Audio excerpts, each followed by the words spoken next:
नमस्कार दोस्तों, हमारे चैनल स्टोरी विद देव में आपका हार्दिक स्वागत है।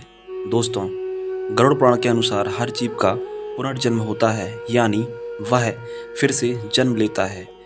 गरुड़ पुराण के मुताबिक मृत्यु के बाद मनुष्य को कौन सा जन्म मिलेगा, यह उसके पूर्व कर्म पर निर्भर करता है। अगले और पिछले जन्म के बारे में जानने की उत्सुकता अधिकांश लोगों में होती है। अगले जन्म को लेकर लोगों के मन में जिज्ञासा होती है कि वे मनुष्य बनेंगे या पशु या फिर कीड़े मकोड़े या इंसान बनेंगे। कई लोगों के मन में यह भी सवाल आता है कि महिला के रूप में जन्म लेंगे या पुरुष के रूप में।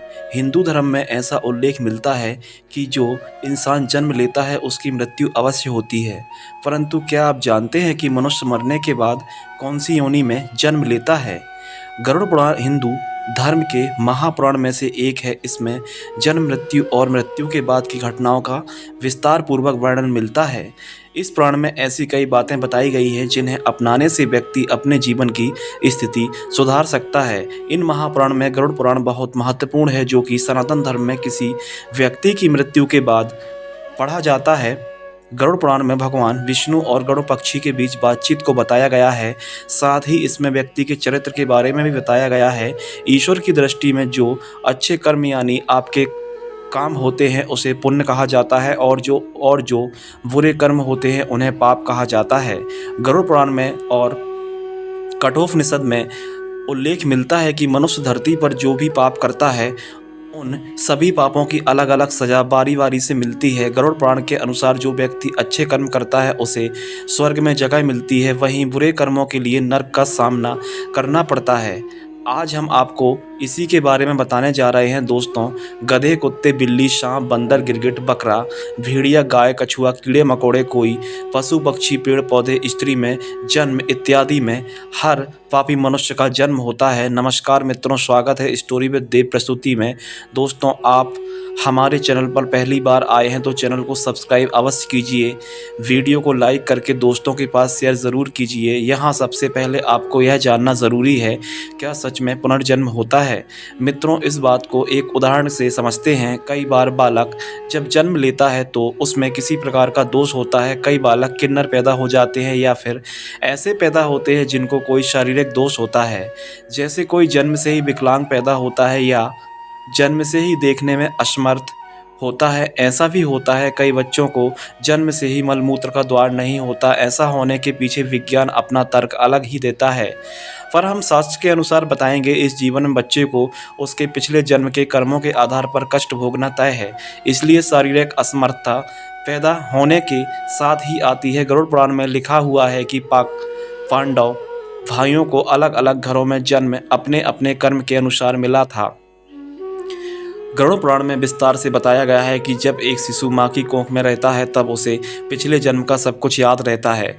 उसे यह भी स्मरण होता है कि उसने पिछले जन्म में क्या क्या कर्म किए हैं, और दुखी होकर वह जीव ईश्वर से यही प्रार्थना करता है कि इस जीवन में वह सत्कर्म करेगा और भगवान का नाम जपता रहेगा।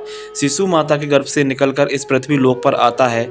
ईश्वर की उसकी स्मृति खत्म कर दी जाती है, यानी उसके दिमाग से पिछले जन्म की बातें भुला दी जाती हैं और वह जीव फिर से सब कुछ मोह माया में कुछ ऐसा उलझ जाता है कि परमात्मा के लिए उसके पास समय ही नहीं बचता। आइए अपने टॉपिक पर वापस आते हैं। किस क्रम के अनुसार से मिलता है अलग अलग जन्म? पहले कछुआ का जन्म माता पिता को कष्ट पहुंचाने वाली संतान या भाई बहन को प्रताड़ित करने वाले मनुष्य कछुआ की योनि में जन्म लेते हैं। कई बार गलत कार्य करने वाले यह सोचते हैं कि कोई उन्हें देख नहीं रहा, इसलिए कई बार लोग ऐसे पाप कर देते हैं जिनके गंभीर परिणाम इस जीवन के अलावा अगले जीवन में भी भुगतने पड़ते हैं। दोस्तों, कछुओं का जीवन काल बहुत लंबा होता है। कछुआ 20 या 30 साल नहीं जीता, बल्कि उसका जीवन काल 200 से 300 वर्षों के बीच का होता है, यानी कि इस अपराध की सज़ा बेहद लंबी है और बहुत कठिन है। स्त्री का जन्म किसे मिलता है? गरुड़ पुराण के अनुसार जब आत्मा को नया जन्म मिलता है तो जन्म पुरुष का हो या स्त्री का, आत्मा को उस शरीर के अनुरूप व्यवहार में ढलकर अपना कर्म करना होता है।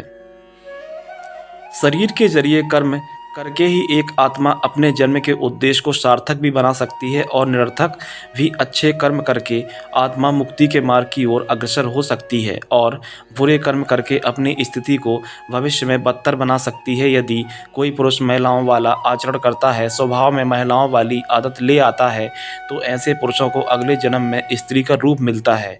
बंदर की योनि इस जन्म में मनुष्य योनि मिलने का अर्थ यह नहीं है कि अगला जन्म भी इसी योनि में मिलेगा, क्योंकि जीवन मरण और अगला जन्म सब कुछ कर्मों के आधार पर ही निर्भर करता है और तय होता है। व्यक्ति जन्म लेता है जो अपने मालिक का विश्वसनीय होकर अपने मालिक का विश्वास तोड़ देता है, जिसका सामान्य जीवन काल 20 वर्ष का होता है। दोस्तों, धर्म ग्रंथों में इसके पीछे का कारण कर्म फल दोष बताया गया है।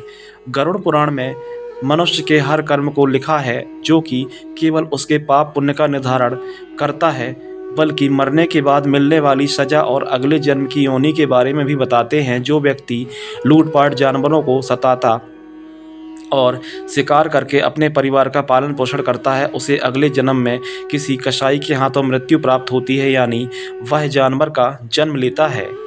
गरुड़ पुराण के मुताबिक जो व्यक्ति मृत्यु के समय भगवान का नाम लेता है, तो भगवान उसकी मुक्ति का मार्ग खोल देते हैं। यही वजह है कि शास्त्रों में मरते समय राम नाम लेना महत्वपूर्ण बताया गया है। अगला है गधे का जन्म, कौन भोगता है? अब यहाँ आता है कर्म फल सिद्धांत। दोस्तों, गरुड़ पुराण के अनुसार अपने सच्चे मित्र का अपमान करने वाला गधा की योनि में भोगता है। गधे का जीवन काल 25 से 30 वर्षों का होता है। अगर आपका पाप क्षमा के योग्य रहा तो कर्मफल सिद्धांत के अनुसार आप गधे की योनि से जल्दी ही मुक्त होकर एक साधारण मृत्यु को प्राप्त हो जाएंगे। कुत्ते का जन्म किसको मिलता है? गरुड़ पुराण में जीव के द्वारा किए जाने वाले कई तरह के पापों और उन पापों के निमित्त जो भी सजा दी जाती है, उसके बारे में भगवान विष्णु ने विस्तार से बताया है। धर्म का अपमान करने वाले, पूजा पाठ ना करने वाले जो व्यक्ति धर्म, वेद, पुराण जैसे धार्मिक ग्रंथों का अपमान करते हैं, हमेशा धर्म का विरोध करते हैं, ईश्वर के प्रति श्रद्धा भाव नहीं रखते, गरुड़ पुराण के अनुसार ऐसे लोगों का अगला जन्म कुत्ते के रूप में होता है। कीड़े मकोड़ों की योनि दूसरों की निंदा करने वाला, बुरा बर्ताव करने वाला कीड़े मकोड़ों के रूप में ही जन्म लेता है। यह एक ऐसी योनि है जिसमें आप कितने भी प्रतिभाशाली हो, आपने कितना भी हुनर क्यों ना हो, आपको सम्मान कभी नहीं मिलता। उदाहरण के लिए एक चींटी को ही ले लीजिए, नीचे गिरती है, फिर चलती है और मंजिल तक पहुंचती है। हम सबको इस धरती पर अलग अलग योनियों में तब तक जन्म लेना पड़ता है जब तक कि आपको मोक्ष की प्राप्ति नहीं हो जाती। तो जो व्यक्ति अपनों से लिया हुआ धन वापस नहीं करता, उससे धन अर्जित करता है, मकोड़ी की योनि में जन्म लेता है, योनियों का जीवन काल कितना लंबा होगा वह व्यक्ति के कर्म फल पर निर्भर करता है।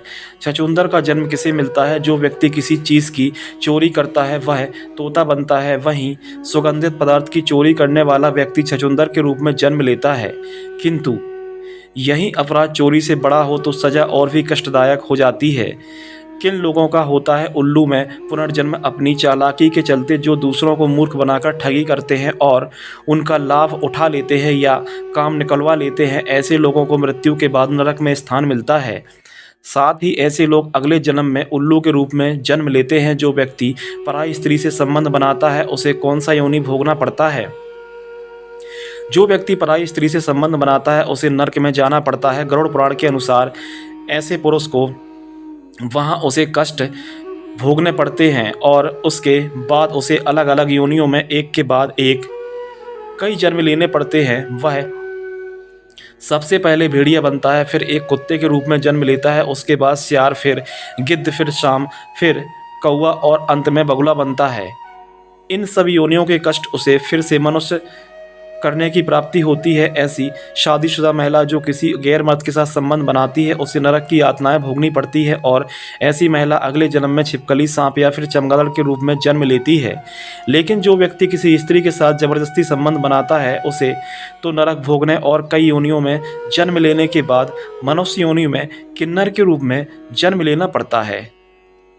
दोस्तों, चैनल को सब्सक्राइब ज़रूर करें, फिजूल की गाली गलौज करने वाले को कौन सा योनि मिलता है दोस्तों। माना जाता है कि कंठ में माँ सरस्वती वास करती हैं, इसलिए जिन लोगों की वाणी में मधुरता नहीं होती और जो दूसरों को बुरा भला कहते हैं या हमेशा गाली गलौज करते हैं, गरुड़ पुराण के अनुसार उनका अगले जन्म बकरे के रूप में होता है। जो मनुष्य स्त्री की हत्या, गर्भपात या गाय की हत्या करता है वह अगले जन्म में मूर्ख और कुबड़ बनकर जन्म लेता है। गरुड़ पुराण के अनुसार जो व्यक्ति मृत्यु के समय भगवान का नाम लेता है तो भगवान उस व्यक्ति के लिए मुक्ति का मार्ग खोल देते हैं। यही कारण है कि शास्त्रों में मरते समय राम का नाम लेना महत्वपूर्ण माना गया है। गरुड़ पुराण में बताया गया है कि जो व्यक्ति अपने बड़े भाई का अपमान करता है, समाज के सामने उसे लज्जित करता है, अगले जन्म में वह व्यक्ति सूअर के रूप में जन्म लेता है। इस योनि में उसे बहुत बुरे कष्ट भोगने पड़ते हैं। वो लोगों का मल खाता है, उसके बाद ही उसे मनुष्य योनि प्राप्ति होती है। गरुड़ पुराण के अनुसार दूसरों के लिए अच्छा सोचने वाला, धर्म को मानने वाला, धार्मिक ग्रंथ में विश्वास रखने वाला, पशुओं से प्रेम रखने वाला, माता पिता का आदर सम्मान करने वाला, अपने गुरु के द्वारा बताए गए मार्ग पर चलने वाले जीव आत्मा स्वर्ग में जाती है और अपने लिए मोक्ष के दरवाजे खोल देती है। मांस खाने वाले, गरुड़ पुराण के अनुसार मांस खाने वाले व्यक्ति को अगले जन्म में अंगों से संबंधित समस्या होती है।